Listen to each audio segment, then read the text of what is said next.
uwe kwe no kia maguwe ayige wa mama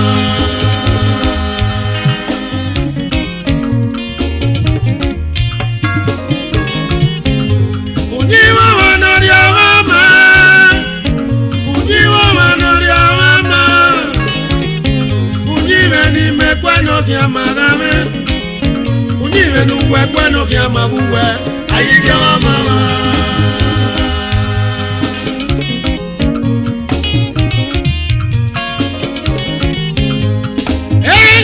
Turabu, turabu, mura, mura. Bego, muga, ilaje ego.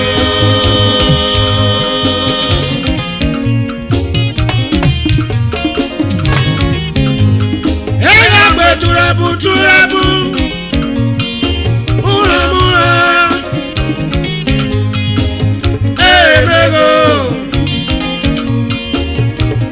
Muga ilaje ego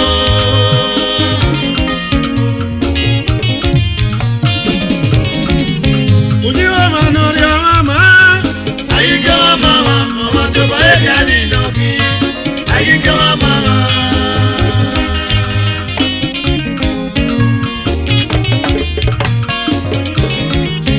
Ujiwa manori wa mama dagbika ayige wa mama mama toba egani noki ayige wa mama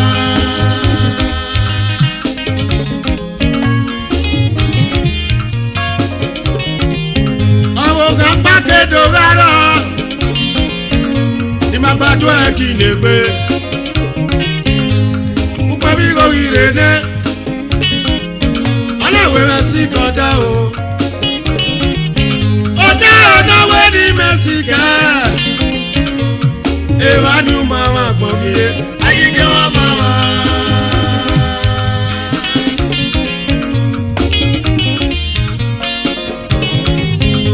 Awo kan pake dogaro Ni magbado e kinegbe Upa bi go irene Alawe ra si koda o Oda ona we ni mesika Evanu mama kode ayige wa mama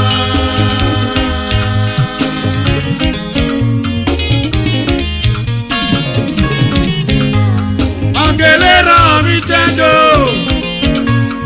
Ayunu kwadaze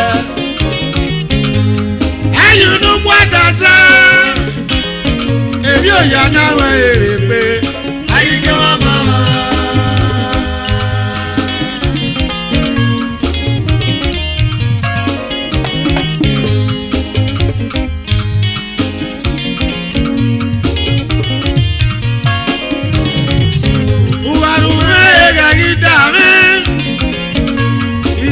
Sórí àwọn ilẹ̀ Eru de bọ̀gí Mẹ́yìn ọgbọ́n bọ̀gí náà mú owó ayíkẹ́ wọn mama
ayíkẹ́ wa mama ọmọ tó bọ́ ẹ̀ka nínú kí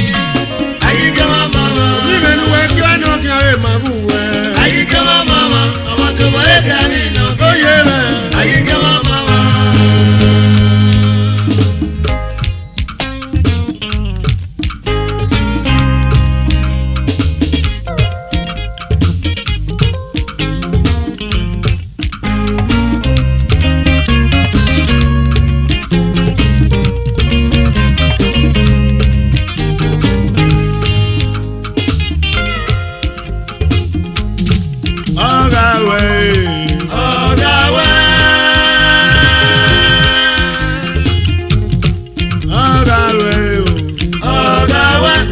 ni na Jesu eh. Dala weme, emi ni na Jesu eh.